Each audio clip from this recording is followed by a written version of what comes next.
On croit tout savoir sur Ebola. On pense à un virus lointain, une maladie confinée dans quelques villages d'Afrique, un fléau médical qu'on nous a présenté comme un simple accident de la nature. Mais derrière les images de combinaisons blanches, de quarantaines brutales et de populations terrifiées, se cachent des zones d'ombre, des questions que personne n'ose poser. Et si Ebola n'était pas seulement un drame sanitaire?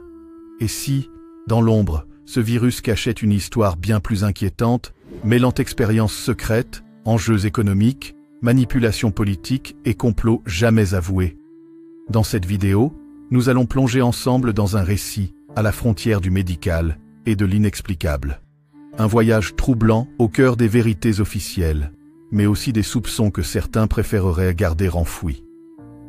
Restez bien avec moi jusqu'à la fin, car ce que vous allez découvrir pourrait changer à jamais la façon dont vous voyez non seulement Ebola, mais aussi le monde qui vous entoure.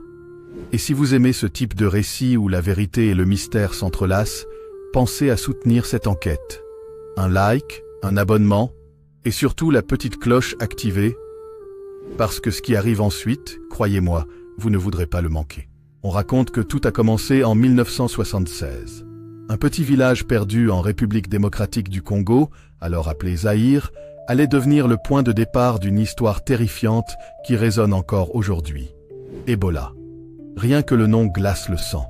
Mais derrière ce mot qui fait peur, il y a bien plus qu'une maladie. Il y a un mystère. Le virus fut baptisé d'après une rivière, l'Ebola, près du village de Yamboukou. Les premiers médecins sur place, dont des missionnaires belges et des chercheurs de l'Organisation mondiale de la santé, OMS, décrivirent des scènes d'horreur, des fièvres soudaines, des saignements inexpliqués, des morts rapides et massives. Les malades semblaient littéralement se vider de l'intérieur. Le taux de mortalité dépassait les 80%. On disait que c'était l'un des virus les plus meurtriers jamais vus sur Terre. Officiellement, l'histoire est simple. Le virus aurait été transmis à l'homme par un contact avec un animal infecté, probablement une chauve-souris frugivore. De là, il se serait propagé entre humains par les fluides corporels. Sang, sueur, larmes, vomissures. Pourtant, même dans cette version scientifique, quelque chose ne colle pas. Pourquoi ce virus si ancien, puisqu'il vient des profondeurs de la nature, ne serait-il apparu qu'à ce moment précis de l'histoire moderne? Pourquoi au cœur d'une région surveillée par des missionnaires, des médecins étrangers et des laboratoires occidentaux déjà présents en Afrique centrale? Dès le départ, Ebola n'était pas qu'une question de santé publique. Il était déjà entouré d'une aura de secrets. Les scientifiques nous disent qu'Ebola est un virus zoonotique, c'est-à-dire une maladie qui passe de l'animal à l'homme. Comme le VIH, comme la grippe aviaire. Le coupable désigné, les chauves-souris. Ces créatures nocturnes, porteuses silencieuses de nombreux virus, auraient transmis Ebola à un humain qui aurait manipulé ou consommé un animal contaminé. Mais cette version souffre d'un problème majeur. Jamais, même aujourd'hui, les chercheurs n'ont retrouvé de traces claires et stables d'Ebola chez les chauves-souris. Des fragments d'ARN viral, oui, mais une souche complète et confirmée, non. Autrement dit, le fameux réservoir naturel d'Ebola reste un mystère scientifique. Alors, si ce n'est pas la chauve-souris, d'où vient ce virus? À la même époque, dans les années 70, la guerre froide battait son plein. Les États-Unis et l'Union soviétique s'accusaient mutuellement de développer des armes biologiques. Des programmes secrets, dissimulés derrière des façades scientifiques, expérimentaient sur des virus capables de décimer des populations. Et parmi les candidats étudiés, les fièvres hémorragiques africaines. Ce n'est pas un hasard si Ebola fut découvert presque au même moment que Marburg, un autre virus mortel, identifié en Allemagne dans les années 60, après des recherches sur des singes importés d'Ouganda. 2 virus cousins, 2 fièvres hémorragiques, 2 mystères, et un point commun. Des laboratoires militaires et médicaux qui s'y intéressèrent déjà. Alors, faut-il croire à une simple coïncidence? Ou Ebola aurait-il échappé à un laboratoire, volontairement ou accidentellement, avant d'atteindre les populations locales? En 1976, 2 épidémies éclatèrent, presque simultanément.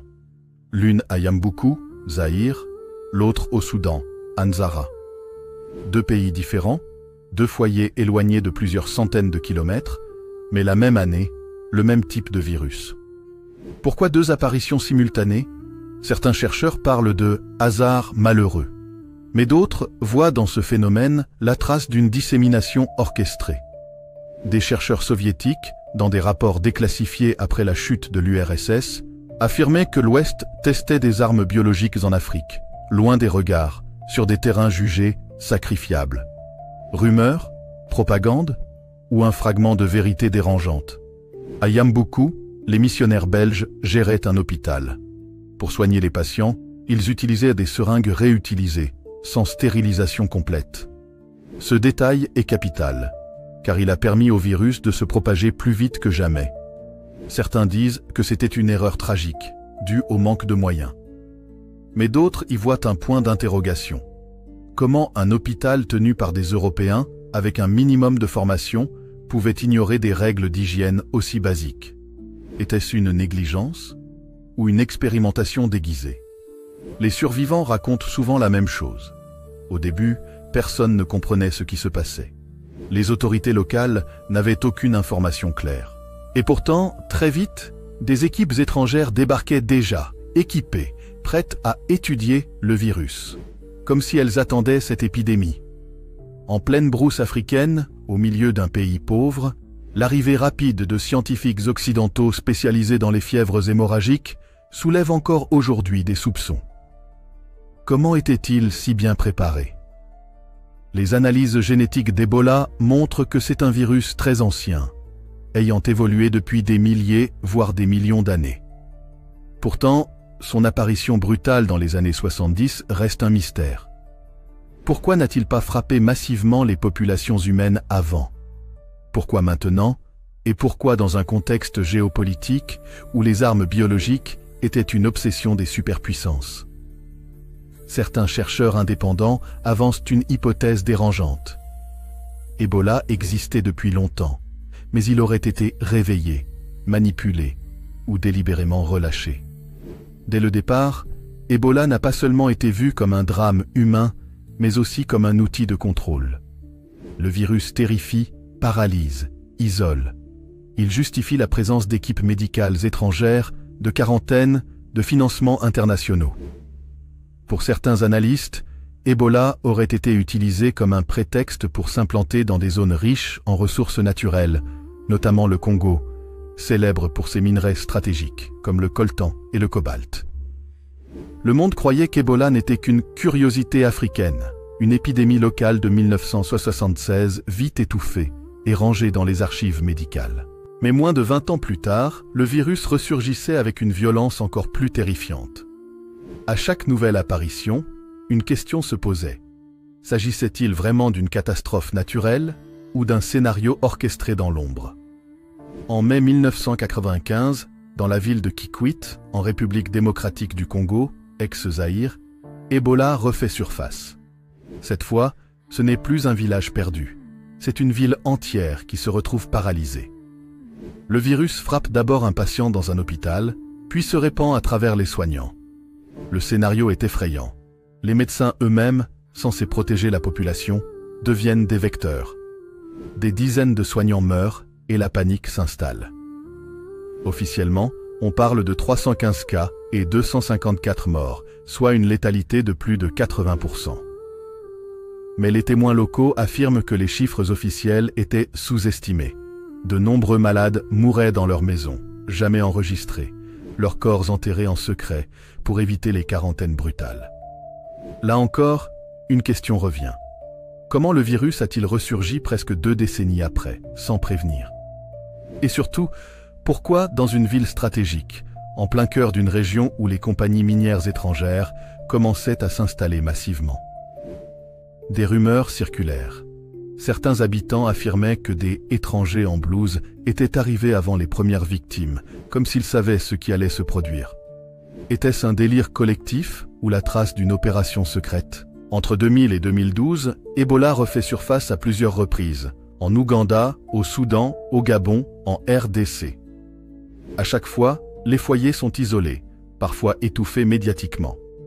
Un exemple marquant, En Ouganda, en 2000, plus de 400 cas sont recensés, avec une létalité proche de 50%.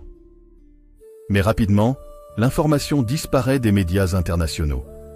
On préfère parler de la guerre civile, des conflits ethniques, plutôt que de cette mystérieuse épidémie.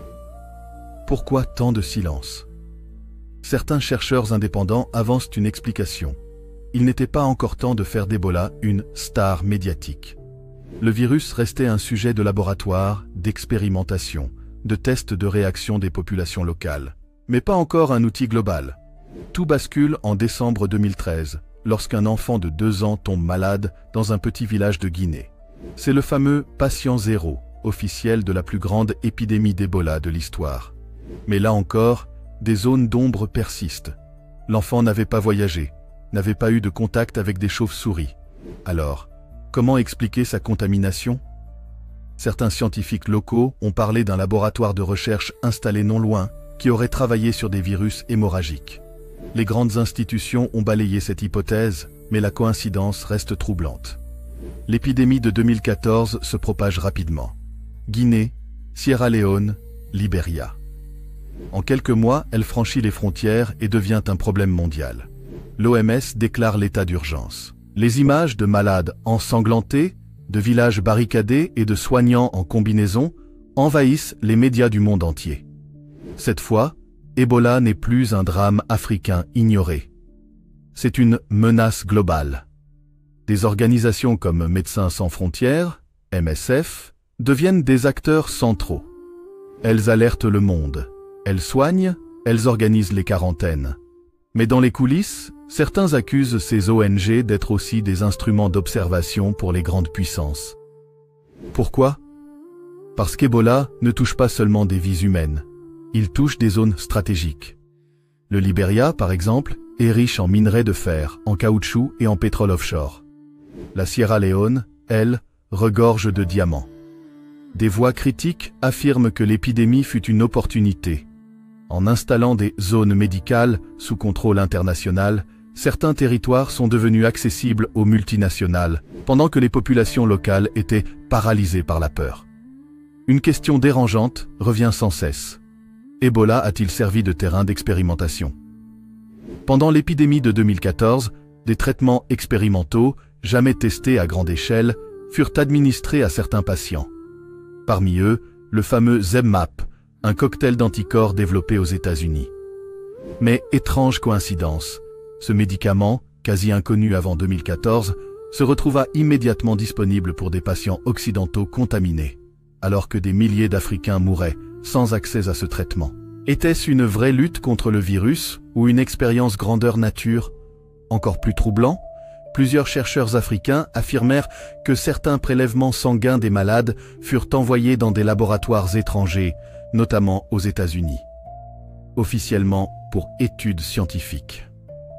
Officieusement, certains y voient une collecte d'échantillons pour la recherche militaire et pharmaceutique. Ebola tue, c'est indéniable. Mais la peur d'Ebola tue encore plus. En 2014, des pays entiers furent isolés, des économies effondrées, des populations affamées. Des avions furent cloués au sol, des frontières fermées. Les chiffres officiels parlent d'environ 11 000 morts. Mais les conséquences économiques et sociales se comptent en millions de vies détruites. Familles ruinées, enfants orphelins, pays replongés dans la pauvreté extrême. Pour certains analystes, c'était là le véritable objectif, utiliser la peur du virus comme un outil de domination. Car pendant que l'Afrique de l'Ouest était paralysée, les grandes puissances renforçaient leur présence militaire et économique dans la région. Pour la première fois, Ebola faisait la une des journaux du monde entier. Aux États-Unis, en Europe, au Japon, tout le monde avait peur. Des cas isolés dans des hôpitaux occidentaux furent traités comme des événements planétaires. Mais ce décalage était frappant. Quelques dizaines de cas en Europe suscitaient plus d'attention médiatique que des milliers de morts en Afrique. Certains journalistes ont osé poser la question. Ebola est-il devenu un spectacle, une mise en scène, destinée à préparer l'opinion mondiale à quelque chose de plus grand? Plusieurs éléments restent étranges dans cette épidémie de 2014. Des laboratoires américains, comme celui de Kenema en Sierra Leone, travaillait justement sur les fièvres hémorragiques avant l'épidémie. Des brevets avaient été déposés par des instituts américains sur certaines souches du virus Ebola, éveillant la suspicion. Comment peut-on breveter un virus naturel? Des exercices de simulation pandémique avaient eu lieu dans certains pays occidentaux, juste avant que l'épidémie n'explose. S'agit-il de simples hasards ou de pièces d'un puzzle plus inquiétant? En 2014, Ebola cesse d'être un virus africain pour devenir une affaire mondiale. Officiellement, c'est une tragédie sanitaire. Mais officieusement, les coïncidences, les intérêts économiques, les brevets, les laboratoires, la gestion médiatique. Tout cela nourrit l'idée d'une manipulation. À mesure qu'Ebola refait surface, un détail saute aux yeux. Les grandes puissances du monde, États-Unis, Europe, Russie, Chine, sont toujours présentes, directement ou indirectement. Elles financent, elles interviennent, elles collectent des échantillons biologiques, elles installent des laboratoires dans les zones touchées. Mais pourquoi tant d'intérêt pour un virus africain, isolé dans des villages pauvres, tuant quelques milliers de personnes? Officiellement, pour protéger l'humanité. Officieusement, certains pensent que l'histoire est bien plus complexe. Ebola pourrait être une arme, une opportunité économique, un outil géopolitique. En 2014, une découverte choque les observateurs. Un brevet américain déposé en 2009 concernant une souche du virus Ebola. Le propriétaire? Le US Centers for Disease Control and Prevention, CDC. Le brevet portait sur la souche Ebola Reston et sur ses utilisations en recherche. Officiellement, ce type de brevet sert à protéger des découvertes scientifiques et à favoriser le développement de tests diagnostiques ou de vaccins. Mais pour beaucoup, cela ressemble à une appropriation d'un virus naturel, comme si on tentait de transformer Ebola en propriété industrielle. Et la question devient évidente. Comment peut-on breveter la mort? Peu de gens savent que le département de la Défense américain a financé de nombreuses recherches sur Ebola, bien avant les grandes épidémies. Pourquoi?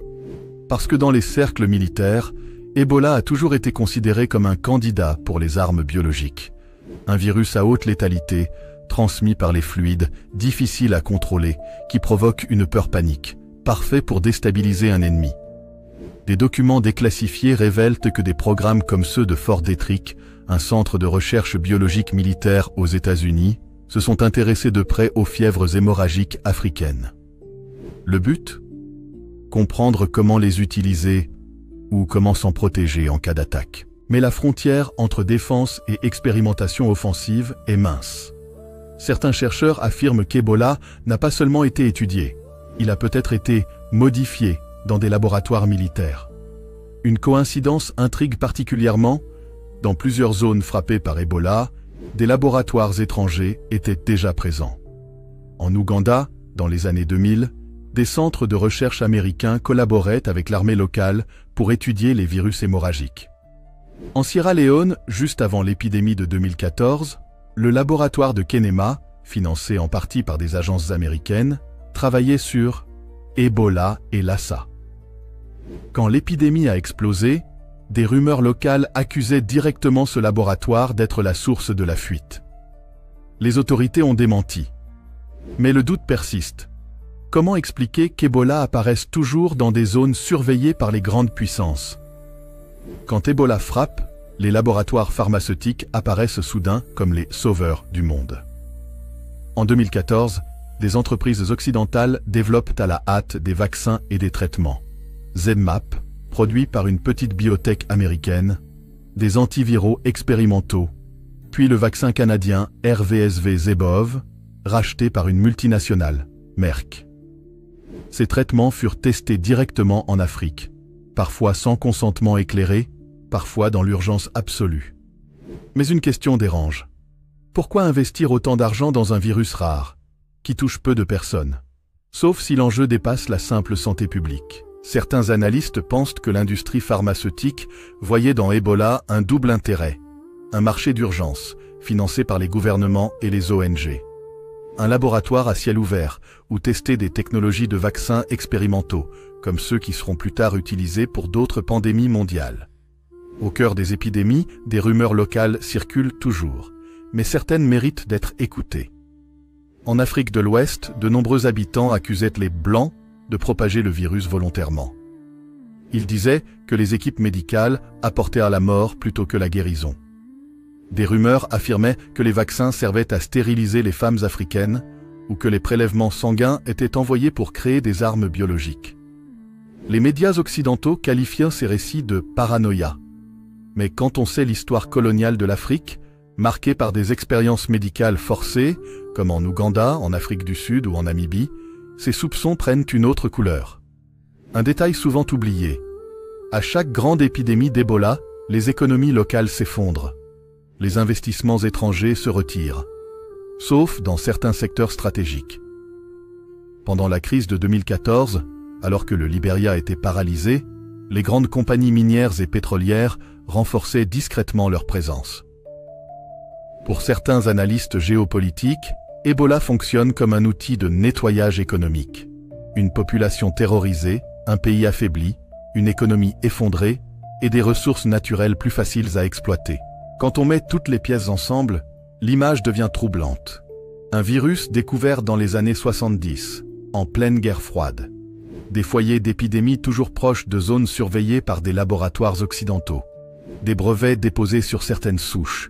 Des recherches militaires financées par le Pentagone.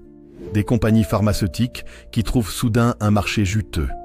Des pays africains riches en ressources, paralysés par les quarantaines. Est-ce encore une série de hasards ou la preuve d'une stratégie invisible? Ebola n'est donc pas seulement une tragédie médicale. C'est une affaire où la science, la guerre, la politique et l'économie s'entremêlent.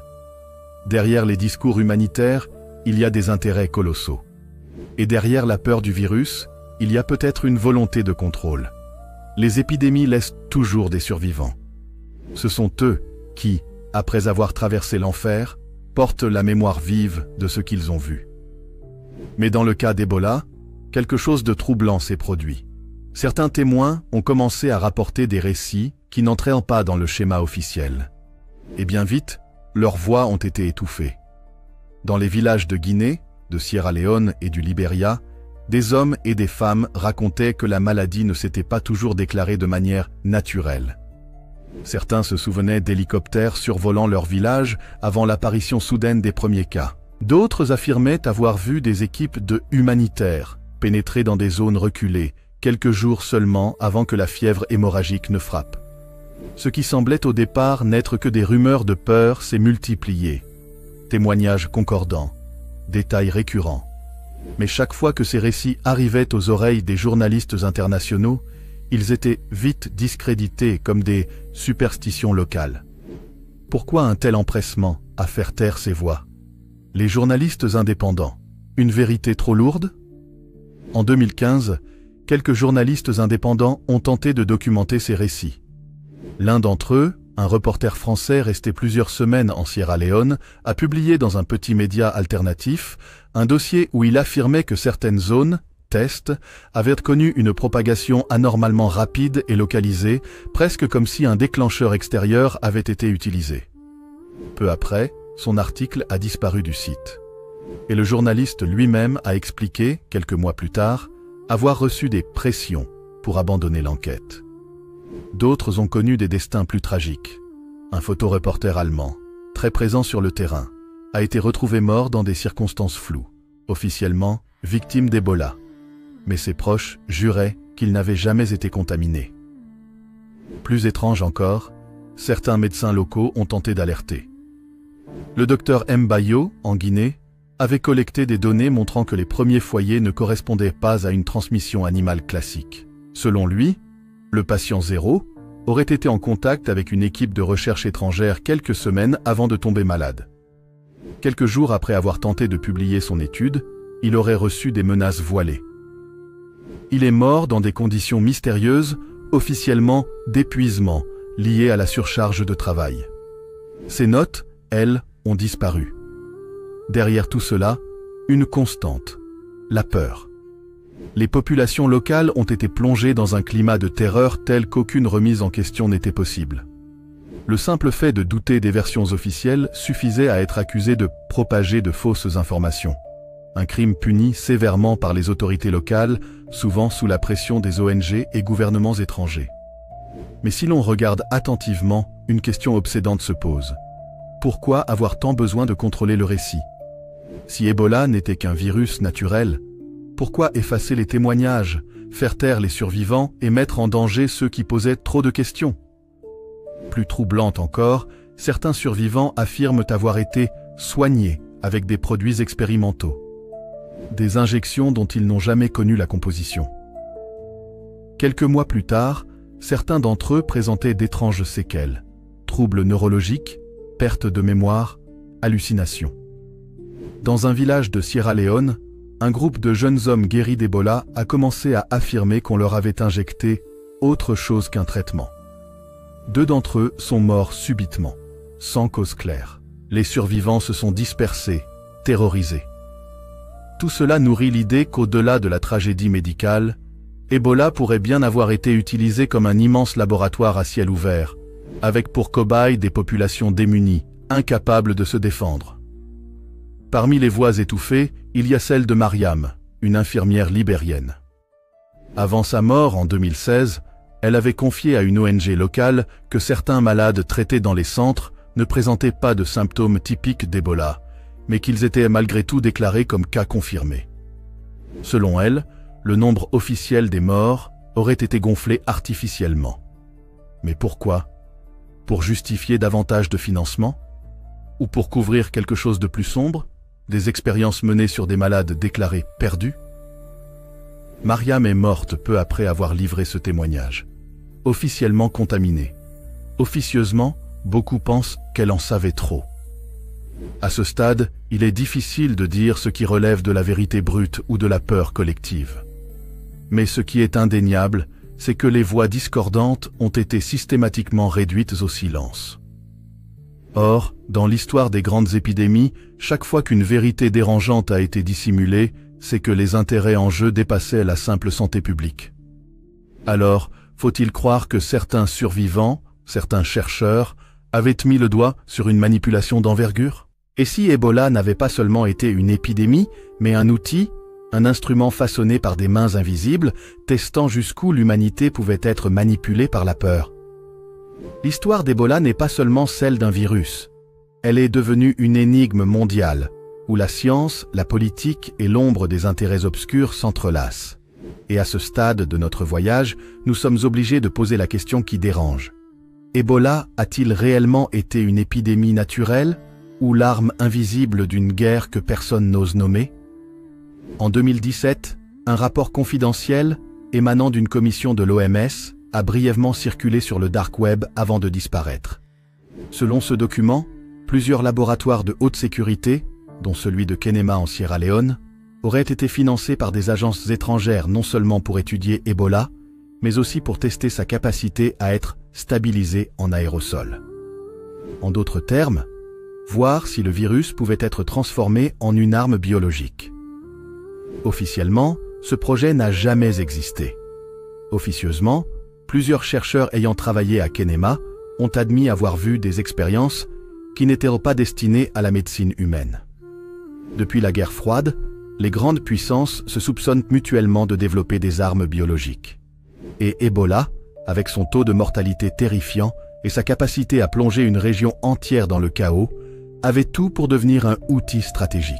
Des câbles diplomatiques américains révélés par Wikileaks faisaient déjà état, dès 2009, de discussions sur la vulnérabilité biologique de l'Afrique de l'Ouest. Comme si certains pays anticipaient ou même planifiaient une situation où une épidémie serait utilisée pour remodeler la région, économiquement et politiquement. Un détail intrigue. Chaque fois qu'une épidémie d'Ebola éclate, des entreprises pharmaceutiques liées à de grands groupes américains ou européens annoncent presque immédiatement des recherches accélérées sur des vaccins. Comment expliquer une telle rapidité? Certains y voient de la preuve que des prototypes existaient déjà, comme si l'épidémie n'était qu'un prétexte pour tester leur efficacité en conditions réelles. Le vaccin RVSV-Zebov, par exemple, était en sommeil depuis des années, mais il a été miraculeusement prêt à être expérimenté dès les premiers pics de l'épidémie de 2014. Si Ebola n'était pas une arme biologique au sens classique, il a en tout cas servi d'arme économique. Les pays touchés ont vu leur économie s'effondrer, leurs infrastructures paralysées et leurs richesses, notamment minières, ouvertes aux multinationales. Dans certaines régions du Libéria, des entreprises étrangères ont obtenu des concessions massives de terres au plus fort de la crise, alors que les populations étaient trop fragilisées pour résister. Ce n'est pas un hasard si certains villages parlent encore aujourd'hui d'Ebola business. Plus encore que le virus lui-même, Ebola a prouvé à quel point la peur peut être utilisée comme un levier de pouvoir. Les populations confinées, isolées, soumises à des forces militaires étrangères venues pour aider, ont découvert que l'épidémie permettait de redessiner entièrement la carte du pouvoir. Des zones entières ont été placées sous contrôle international. Les décisions n'étaient plus locales, mais dictées depuis Genève, Washington ou Londres. C'était comme si Ebola avait servi de test grandeur nature pour un futur système mondial de gestion des crises sanitaires. Un avant-goût de ce que serait plus tard la pandémie de Covid-19. Certains scientifiques dissidents ont avancé une théorie plus sombre encore. Il existerait en réalité deux Ebola.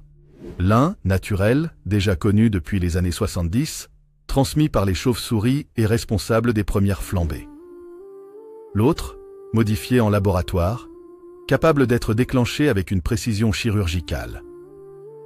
Selon ces chercheurs, les flambées postérieures à 2000 auraient des caractéristiques légèrement différentes, comme si le virus avait évolué. Trop vite, trop soudainement. Mais faute de preuves formelles, cette hypothèse reste confinée aux marges du discours officiel. Ce qui alimente encore plus la suspicion, ce sont les survivants. Certains témoignent de pressions subies après leur guérison, interdiction de parler, contrôle médical forcé, menaces à peine voilées. Un groupe de survivants sierra-léonais avait même tenté de constituer une association pour témoigner des irrégularités observées dans les centres de traitement. Le mouvement a été dissous avant même d'avoir vu le jour. Ses leaders ont disparu. Alors, Ebola est-il une arme? Peut-être que la vraie réponse est plus complexe. Ebola pourrait être à la fois un virus naturel et un outil manipulé par les puissants. La frontière est mince entre une catastrophe sanitaire exploitée à des fins économiques et une catastrophe délibérément provoquée. Ce que nous savons avec certitude, c'est que trop de zones d'ombre subsistent, des documents disparus, des témoins réduits au silence, des chercheurs morts trop tôt et une peur entretenue comme une arme psychologique. Peut-être qu'Ebola restera l'un de ces mystères modernes où la vérité est enterrée sous les couches du mensonge officiel et des récits arrangés. Peut-être que, dans 50 ans, des archives déclassifiées révéleront ce que nous redoutons déjà.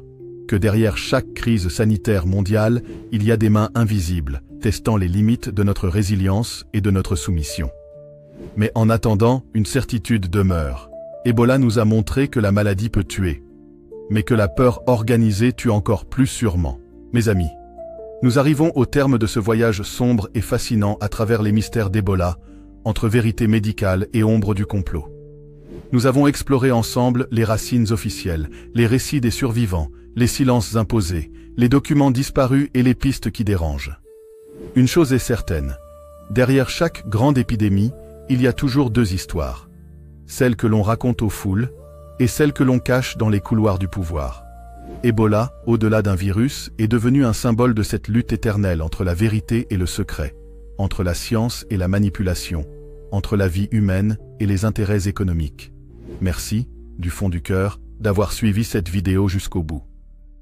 Votre présence, votre curiosité et votre soif de comprendre donnent un sens à ce travail. Vous êtes la preuve que malgré les murs de silence, des voix veulent encore savoir, encore chercher, encore dévoiler. Si cette enquête vous a marqué, je vous invite à soutenir la chaîne. Abonnez-vous, likez la vidéo et surtout activez la cloche des notifications pour ne manquer aucune de nos prochaines révélations. Ensemble, nous formons une communauté de chercheurs de vérité, une famille qui refuse de fermer les yeux devant l'inexplicable. À vous qui avez écouté jusqu'à la fin, recevez toute ma gratitude. Et souvenez-vous, parfois, la plus grande arme n'est pas la maladie, mais le silence qu'on impose autour d'elle. Prenez soin de vous, restez éveillés Et surtout, ne cessez jamais de poser des questions.